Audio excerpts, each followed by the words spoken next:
Hello, and welcome to Deep Learning with Tensorflow. Throughout the 5 modules of this course, we're going to show you how you can use Google's open-source Tensorflow library for your deep learning applications.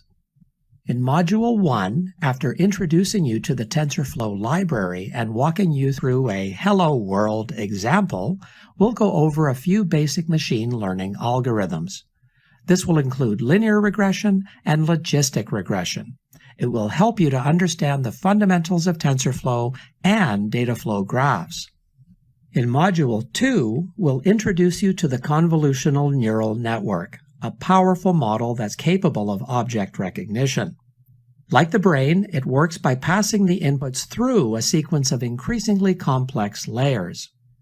We'll explain the convolutional operation in detail, and then we'll show you how to build a convolutional net with TensorFlow in order to recognize handwritten digits.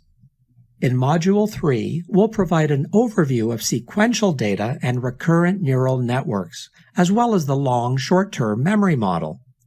We'll also go over the application of these networks in natural language processing.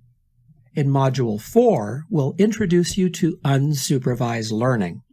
Our main focus will be on the restricted Boltzmann machine, which detects patterns by reconstructing its input. After creating and training a restricted Boltzmann machine in TensorFlow, we'll show you how to use it to build a movie recommendation system.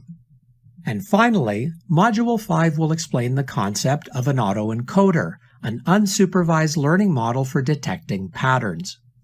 The module includes a TensorFlow implementation of an autoencoder. There's a lot to go over, but after completing this course, you'll be well on your way to using TensorFlow in your own applications. Thanks for watching, and we hope you'll enjoy Deep Learning with TensorFlow.